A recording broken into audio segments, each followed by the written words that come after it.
Hey guys, Peter here to tell you about my favorite 5 albums for the month of August. We're reaching the tail end of the month. It's time to make your list, so hit me up in the comment section. Let me know what albums really entice you and really kept you gripped to them throughout the entire month. Now I'm going to give you my top 5. I'm going to start from chronological order of release as I always do, and if I didn't review the album on the channel, then for sure the album is not going to be making my list. I want to start off with a band that perhaps you'll be surprised to see in this top 5, but if you listen to the album, you won't be surprised. And that is Skindred with Smile, out August 4th on Earache Records. Now we're gonna take you in a different direction. That's the way we rock and make them move them body. We got those over there asking for selfies. This time I got to say no. Don't try to pull down my bandana. Can't let you ruin my shoe. Then I hear them say, turn around, stupid. Turn around, stupid, turn around, stupid. Now turn around. I don't care what you got, just give me that. Boom, boom, boom. Just give me that. Boom, boom. Just give me that, give me that. Boom, boom, boom. Just give me that. I don't care. This is the band's 8th studio album. They are a rock band, and this is just an album that, regardless of the topics, regardless of when it was created, regardless of the backdrop behind it, when you press play, you're gonna have a smile on your face. You're gonna get rock songs, you're gonna get metal songs, you're gonna get reggae songs, you're gonna get a little bit of everything in between, some ska, like some jazz. There's just so many different influences. So there's so many textures, so many different sound experiences. This album will have something for everybody. But it's just a fun record. I love the production behind it. It's very clear on what it's trying to do. It's very clear on the direction that it's trying to take. And because of it, it's easy to connect with. It's easy to listen to. It's easy to digest. And easy to have a fun time approaching it and being with it. Some topics perhaps a little bit darker than others. But like the title says, smile. You don't always smile because you're having a great time. You don't always smile because somebody said a great joke. Sometimes that smile could hide a little bit of darkness, could hide a little bit of sadness, could be slightly sarcastic. So this album has that same sort of facet in it, and the sound, in the experience, in the overall diversity. Great record by Skindred. Next we have Crypta with Shades of Sorrow, out August 4th on Napalm Records.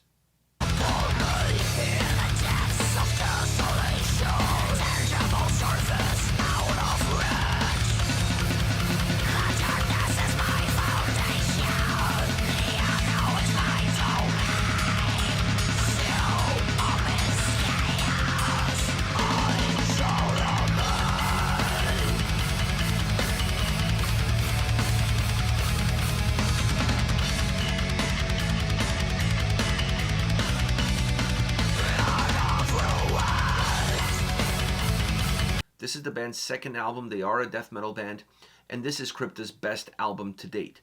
You always look for a band to improve from the previous record to the new record. The improvements between these two albums are like night and day.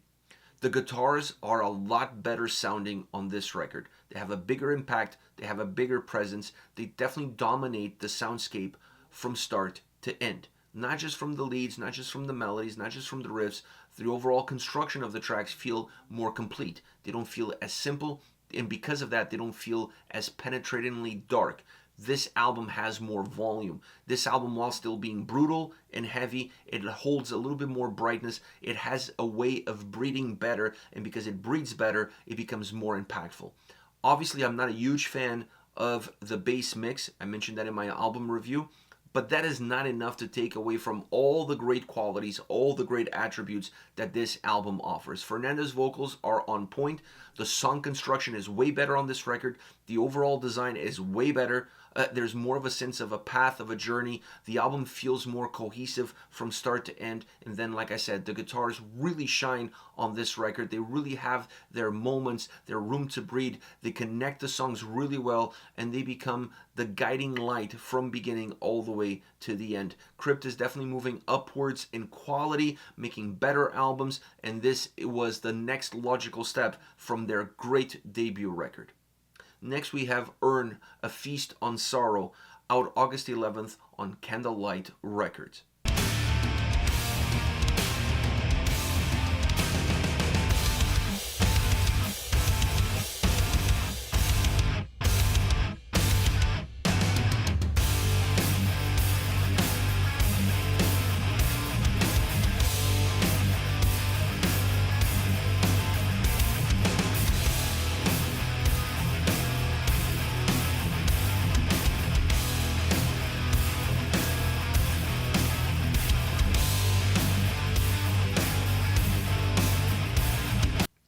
This is also the band's second full-length album.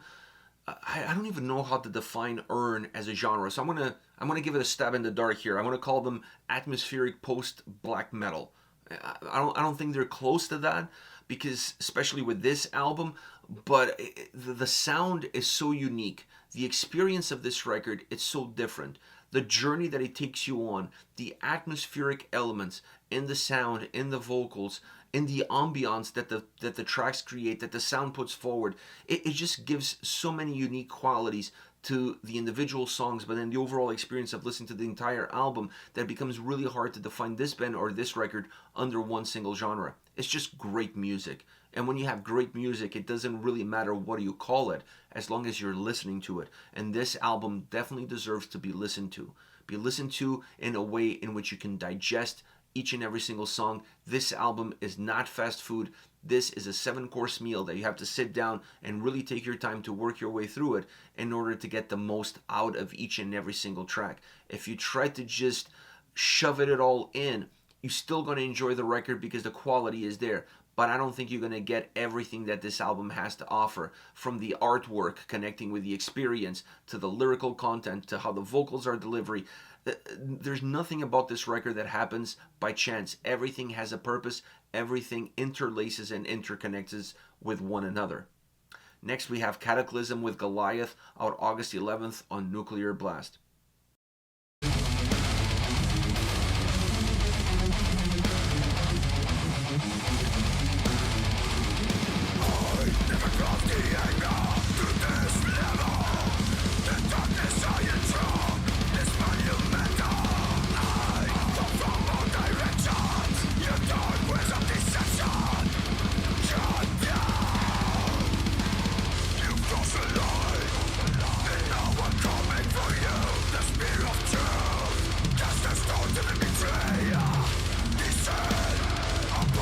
This is the band's 15th studio album. They are a death metal band, and this is a Goliath of a record. I mean, I expect Kataclysm to always put out great albums. They've set the bar really high. They have a set of standards that fans expect from the band, and I believe the band expects from themselves. Goliath is no different.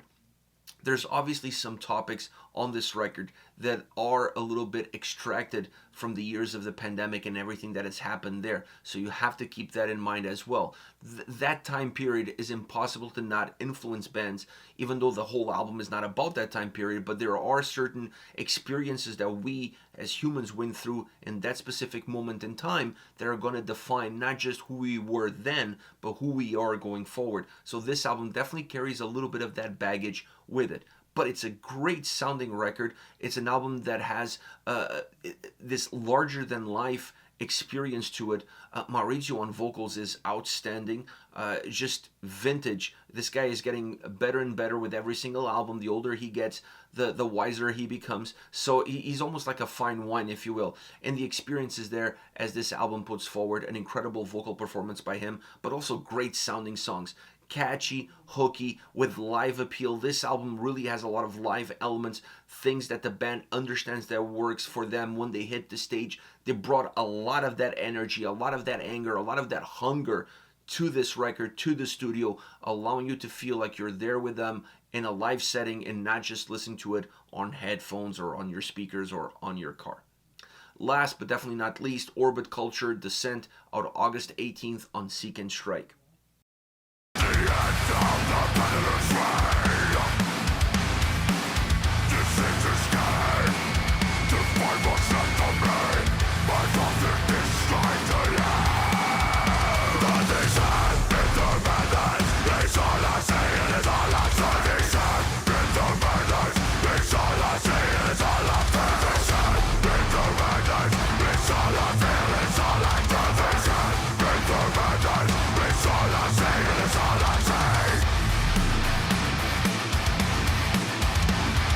This is the band's 4th studio album. They are a melodic death metal band, and one can argue that Niha was a better record. It had more hits, if you will. It had a lot of great singles.